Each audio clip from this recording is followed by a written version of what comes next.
Saúdo a todos os internautas com a doce e gloriosa paz de nosso Senhor e Salvador Jesus Cristo.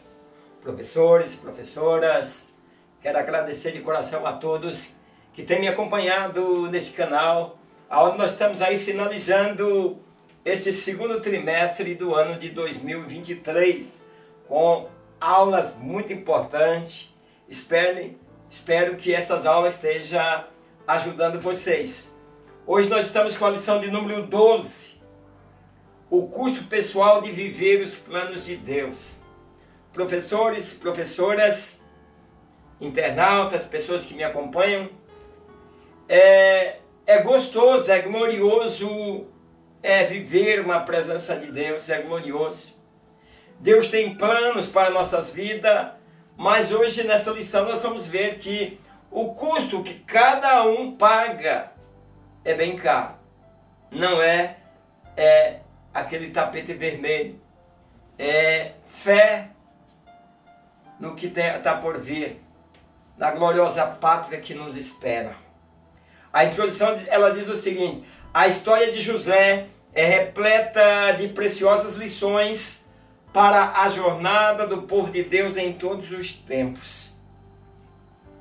Então, nesta lição, o comentador e nós vamos estar enfatizando o desenvolvimento do plano de Deus, mesmo quando o vento sopra contrário, nas adversidades e oposições. A firmeza e integridade do personagem que nós estamos estudando, mesmo quando tudo parecia estar dando errado, é a ação poderosa e soberana de Deus em favor dos seus.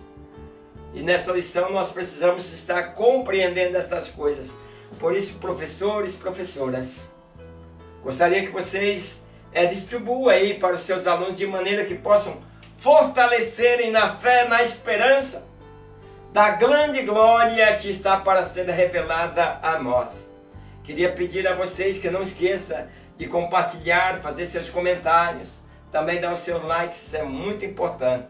Mas de coração eu quero agradecer a Cláudia Almeida. Ela diz: a paz do Senhor, presbítero Ademar, Deus te abençoe e te fortaleça. Obrigado, Cláudia. Maria Aparecida, que sempre está nos acompanhando, ela diz: paz do Senhor, presbítero Ademar, suas aulas são uma bênção. Obrigado, Maria. Vini Galiano, meu grande amigo, obrigado, Vini, pela tua participação sempre constante. Presbítero Mateus Ferreira, de Goianópolis, Goiás. Ele diz: a paz do Senhor, presbítero Ademar, as suas aulas é uma bênção para todos nós. Deus está abençoando e sempre irá nos abençoar. Mateus, que Deus te abençoe, presbítero. Antônio Carneiro, filho, de Iguapé, São Paulo. Ele diz: glórias a Deus pela tua vida, presbítero Ademar. No dia de hoje, falta muitos homens de Deus que falam a verdade. Deus os proteja em toda maneira de viver. Obrigado, Antônio Carneiro. Isso é verdade, meu querido irmãos. Infelizmente, na igreja também nós vivemos uma política. Em muitas igrejas, ou você escreve ali, obedece ali a cartilha do pastor, ou se você trazer algo que contraria, você é prejudicado. Eu tenho sofrido muitos prejuízos por causa, às vezes, desta minha maneira de expressar as verdades em que acredito. Gilvane Silva Duarte, ele diz: Pai do Senhor, meu querido professor, lição maravilhosa, parabéns, presbítero. Obrigado, Gilvandre, Deus te abençoe, que Deus abençoe a cada um de vocês. Continue prestigiando as minhas aulas e me abençoando com vossas orações. O ponto 1 diz assim: o objetivo da lição, do primeiro ponto, aonde estarei falando que a adversidade não impede os planos de Deus. Então, as lutas, as tempestades que se levantam, não vai nos atrapalhar na nossa caminhada. Vou estar falando sobre isso. A nossa chamada não significa ausência de adversidades. Então eu vou estar falando sobre isso que eu sempre falo. Ser crente não é ter estendido um tapete vermelho, mas ter a fé, a alegria de servir a esse Deus que está preparando para nós moradas eternas. Um diz assim: circunstâncias adversas não impedem os planos de Deus. O desenvolvimento dos planos de Deus na vida do seu povo não significa ausência de adversidade. Coloca isso para os seus alunos, professores e professoras. Tem pessoas que dizem: por que comigo? Por que está acontecendo dessa forma? Por que eu sofro tanto? Busca a Deus e Deus vai direcionar. Não se vitimize a cada dia, porque Deus não trabalha com vítima. Se Deus trabalhasse com vítima, muitas pessoas teriam bons resultados. Mas os melhores resultados são aqueles que estão sofrendo por amor ao Evangelho, como no caso de Paulo, Pedro, apanhando por causa do Evangelho. Poderia se vitimar e dizer: mas nós estamos aqui, o Senhor falou que é conosco e agora nós estamos sofrendo. Mas quando eles menos esperam, lá vem os prodígios e maravilha da parte de Deus. Por quê? Porque eles não são vítimas, eles não se vitimizam. Então, ensinamos isso para a nossa escola dominical. A Bíblia revela que o Senhor é poderoso para fazer com que todas as dificuldades e adversidades sejam contribuições para o bem dos que nele confiam e esperam. Passe isso para os seus alunos, professores. Muitas vezes o problema vai nos trazer uma experiência em que nós vamos estar passando a outros e que nós vamos estar vendo que nós perdemos aqui, mas alcançamos um degrau na escalada para a eternidade. Então, o 1 diz assim: sonho ou pesadelo. Ser vendido como escravo é uma experiência terrível. Nós não passamos por essa experiência. Mas não é fácil você ter tudo no lar e depois ter essa terrível experiência de José, que nasceu livre e foi vendido como escravo. José aparece em cena com cerca de 17 anos de idade, na casa do seu pai, apacentando as ovelhas e numa alegria e na liberdade. Mas seus próprios irmãos lhe levaram como produto para ser vendido para a escravidão. Então tem muitas coisas que acontecem em nossas vidas que às vezes é imaginável. Então é imaginável o que aconteceu na vida de José. Devia viver livre, integrado aos negócios da família. E aí ele é vendido pelos seus próprios irmãos de sangue, por inveja, por ciúme. E também porque seu pai o destacava. Então, José foi separado da sua família para viver sobre a sombra do medo e insegurança em uma terra que não era sua. Eu gosto muito da história de José, história de liderança, de estar firme mesmo quando a adversidade está batendo a porta. Não é fácil, professores, professoras, internautas, viver nas horas de angústia, vivendo na adversidade e estar ali como um grande líder.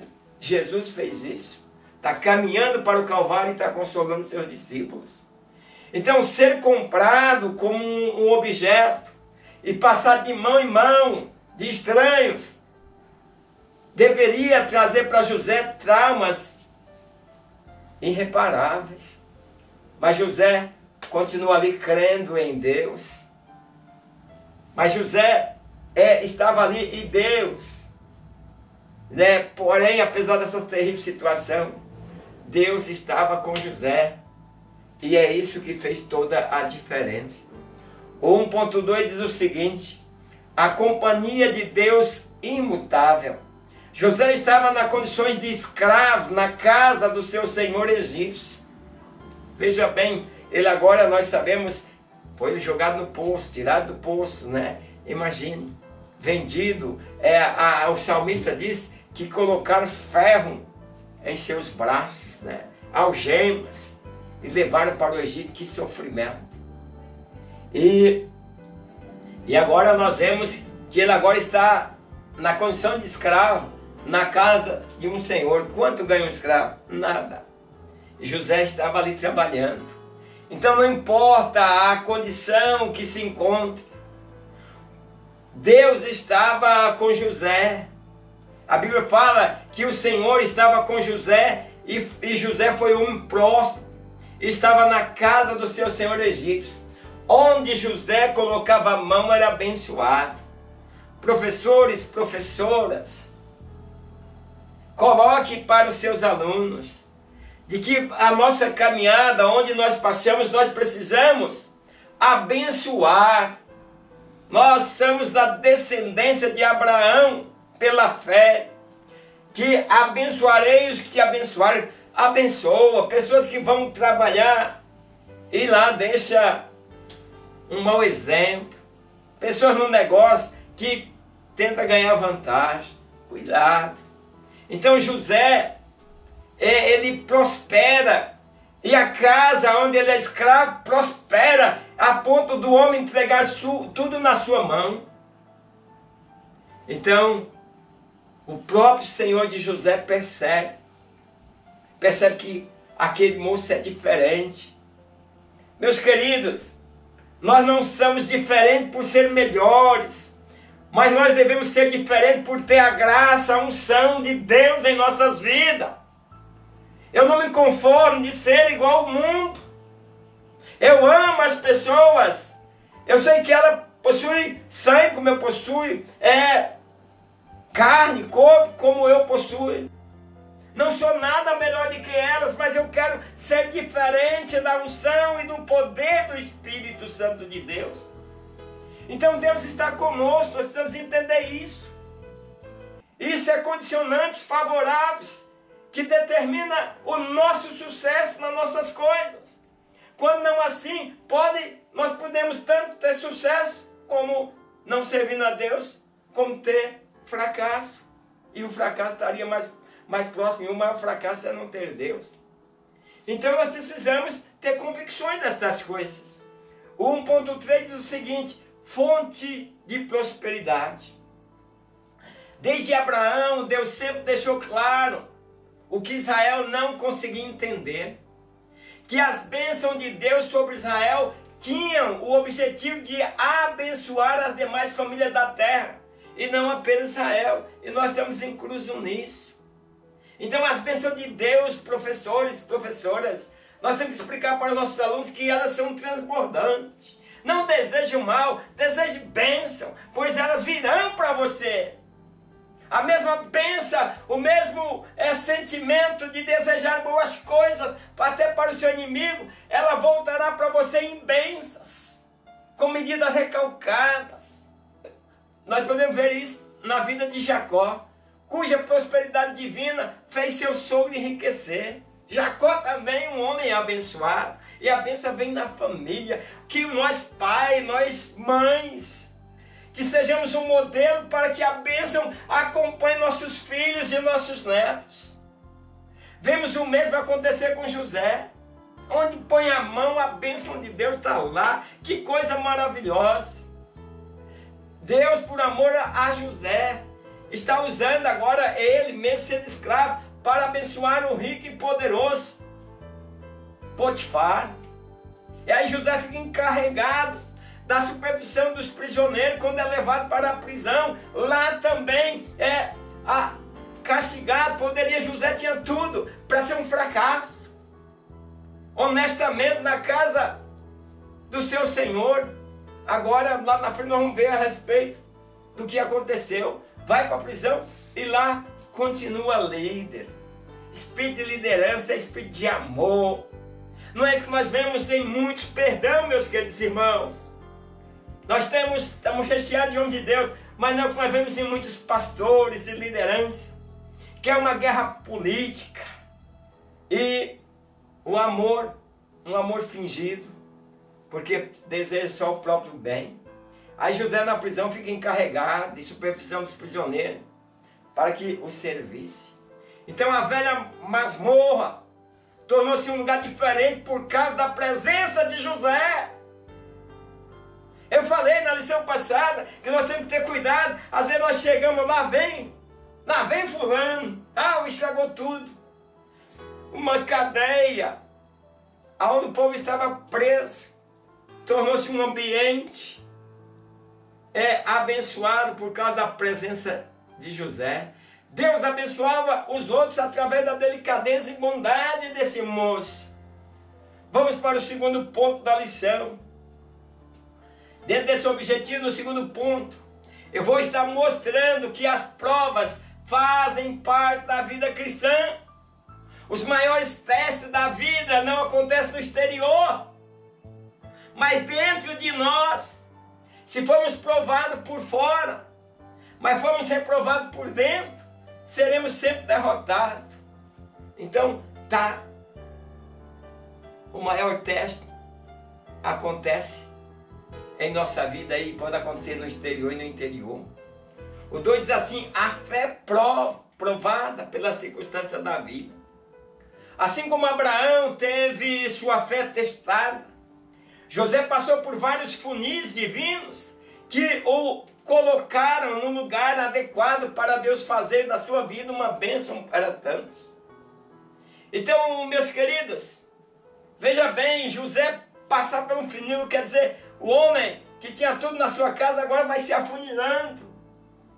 Mas Deus está cada dia o preparando para governar lá na frente. O 2.1 diz teste de integridade.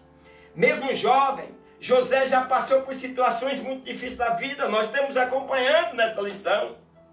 Provas externas, teste de resistência, foi jogado na cova.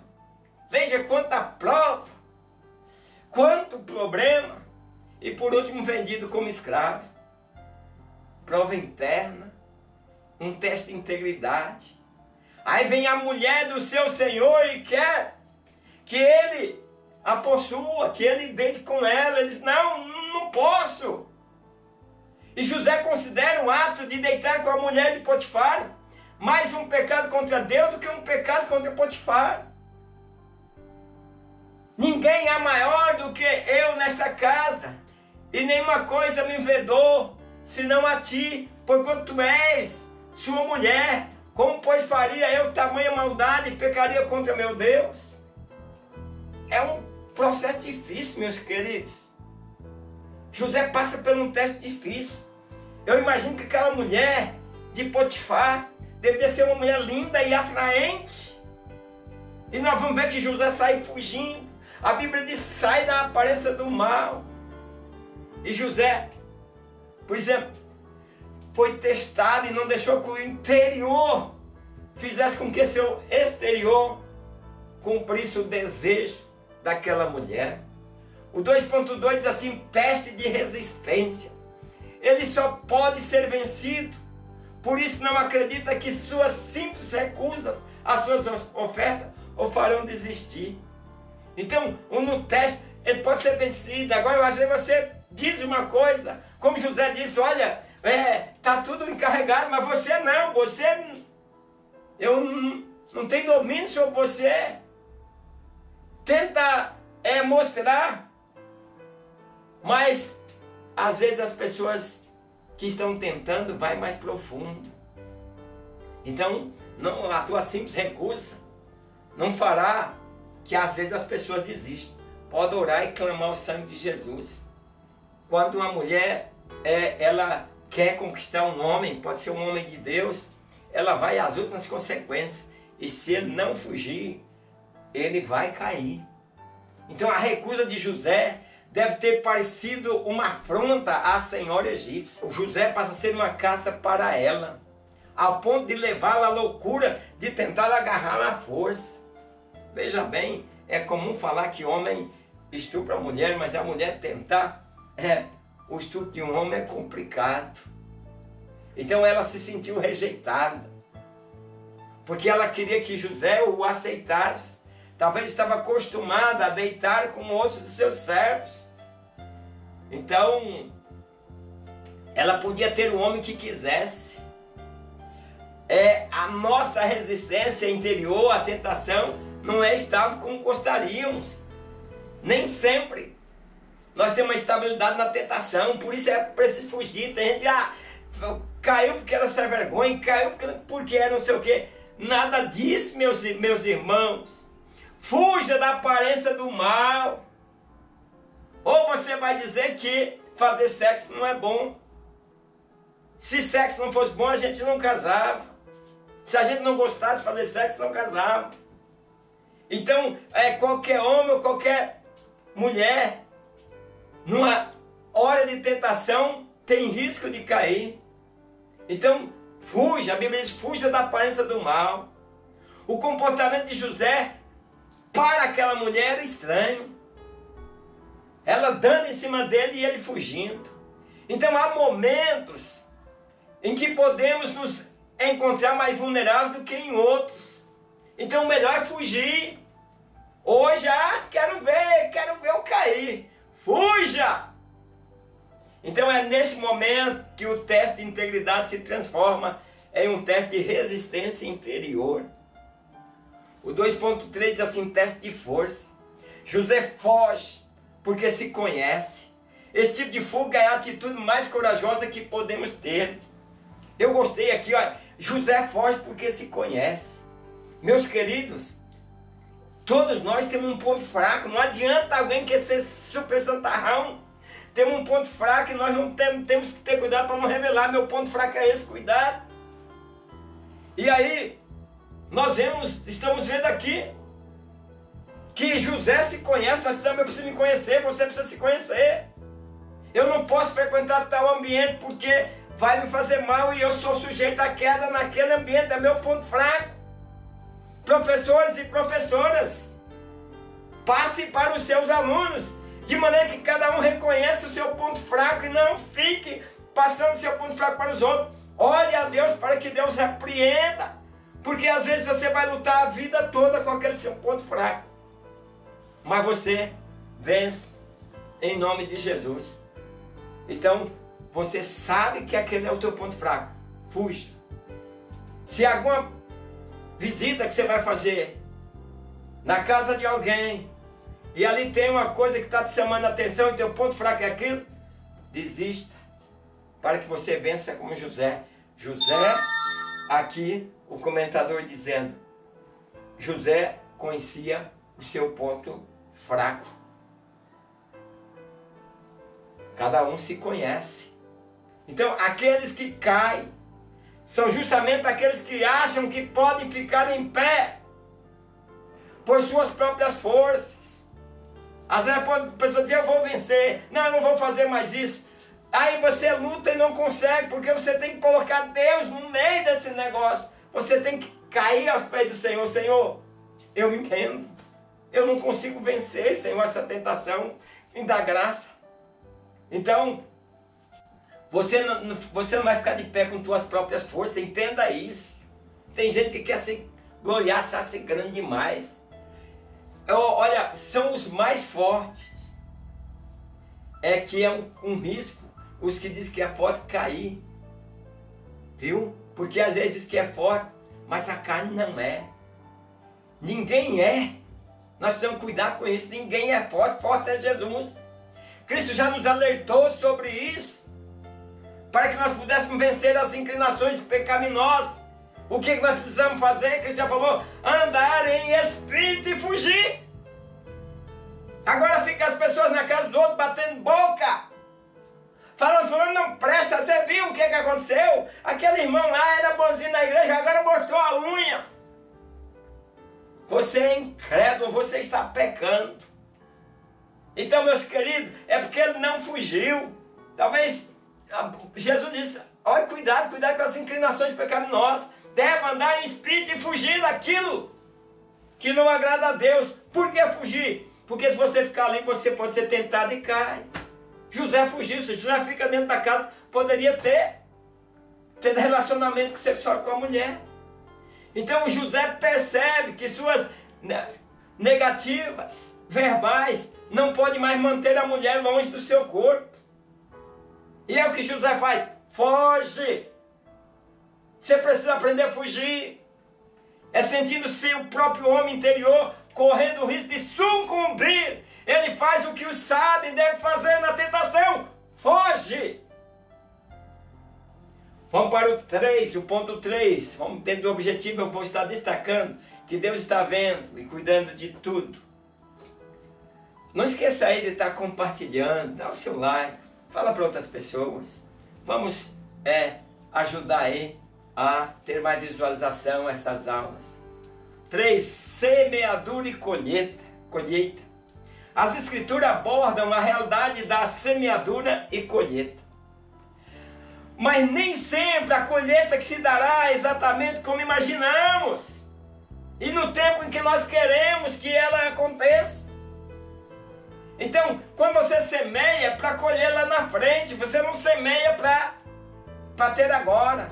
Há um tempo. Ô professores e professoras, cuidado com o que vocês ensinam errado. Eu tenho acompanhado uma pessoa, um presbítero, eu vi ele ensinando errado, não sei se ele aprendeu de outro, que ele disse, você está orando e não recebeu porque é no tempo de Deus, você está orando porque é no tempo de Deus. E aí eu vi outros que vai acompanhando, seguindo o mesmo caminho. É a colheita que tem um tempo. Agora, quando você está orando, você tem que ir com confiança. A Bíblia fala que aquele que se aproxima de Deus tem que se aproximar com fé e saber que Ele existe. Agora o coitado está orando aqui porque está com a enfermidade. Eu não sarei ainda porque não é o tempo de Deus. Meus queridos, o tempo de Deus é agora. Professores, professoras, o tempo de Deus é agora. Entenda, as pessoas estão fazendo uma salada e misturando as coisas. Senão Jesus não nos mandava orar sem cessar. Para que orar sem cessar se o resultado é quando Deus vai querer o resultado? Não, Deus quer fazer o resultado agora. Depende daquilo que pedimos. Pedir, pedir, dar-se-vos-á. Bater, bater e abrir-se-vos-á. Então para com esse negócio, a pessoa vai doente, está lá. As pessoas vão tudo aí para pedir de oração, porque um está com a doença, outro está com outro está com um problema, vão pedir oração. Aí aparece o pregador e diz, você não recebeu, porque não é o tempo de Deus. O tempo de Deus é agora. Deus enviou seu Filho para nos abençoar, entenda isso. Jesus veio, perdoou o nosso pecado, curou a nossa ferida, subiu para o céu, enviou o Espírito Santo que está entre nós. Nós estamos vivendo entre céu e terra. E o Espírito Santo está aqui para atender o nosso pedido. Entenda isso. Não desanime as pessoas para dizer, você não recebeu porque não é tempo de Deus. A Bíblia diz, se as minhas palavras estiverem em vós, se vocês estiverem em mim, as palavras de vocês estiverem, a minha palavra estiver em vós, pede tudo que eu farei. Vamos parar, professor, espero que meus alunos que me acompanham não sigam essa linha de raciocínio de ensinar as coisas erradas. Vamos pesquisar, vamos andar mais profundo nas Escrituras. 3.1 Frutos amargos da integridade. Se engana aquele que pensa que ser íntegro não lhe trará dores e que toda fidelidade renderá recompensas maravilhosas. É engano, meus queridos. Sirva, faça tudo isso, mas saiba que ser íntegro não vai nos poupar de dor, não vai nos poupar também das pessoas serem fiel conosco. Nós sendo fiel, não vai render recompensas maravilhosas. Isso é provado pelos apóstolos. No mundo tereis aflição, disse Jesus. Nem toda vitória no teste de integridade traz prêmios imediatos. Nós estamos olhando para o que Deus tem preparado para nós. A tentação oferece uma satisfação rápida e fácil. Olha, quando o homem se cai com uma mulher, hoje ele nem conhece, está lá numa outra cidade, e aí vai passando, cai com uma mulher, é coisa de minutos, passou e ele já se lascou. Então muitas vezes sofreremos justamente por decidir não pecar, mas é melhor sofrer para servir a Cristo, sofrer por amor. Então, meus queridos, é por isso que o caminho do pecado parece muitas vezes o melhor caminho. Cuidado! E quando resistimos à oferta, o próprio tentador pode lançar em nossa cara dizendo que nós somos burrice, não sabemos fazer as escolhas. Nós somos burros nas nossas escolhas. Então, meus queridos, José será reservado na prisão para esperar a morte. Mas mesmo no vale da sombra da morte, o Senhor estava com ele. A Bíblia diz: estava o Senhor com José. Deus não vai te desamparar. 13:2 diz: servindo aos homens como ao Senhor. José não era apenas íntegro, também era eficiente. Ah, meus queridos, professores, professoras, como cristãos vamos ser íntegro e eficiente. Se estivéssemos na condição de que José se encontrava, como é que nós serviríamos? Teríamos empenho e dedicação como José teve? Deveríamos fazer tudo de má vontade, ou no mínimo para sobreviver. Veja, coloca assim, faz aí uma comparação entre você e José. José na casa de Potifar fazendo o melhor vinho, de tudo fazia o melhor, e o homem crescendo, e ele sendo escravo. Na cadeia fazendo o melhor. Então José fazia o melhor para a glória de Deus, de forma que os homens ímpios percebiam que Deus estava com ele. Deixe as pessoas perceber que Deus está com você. 3.3, a visão espiritual da tribulação.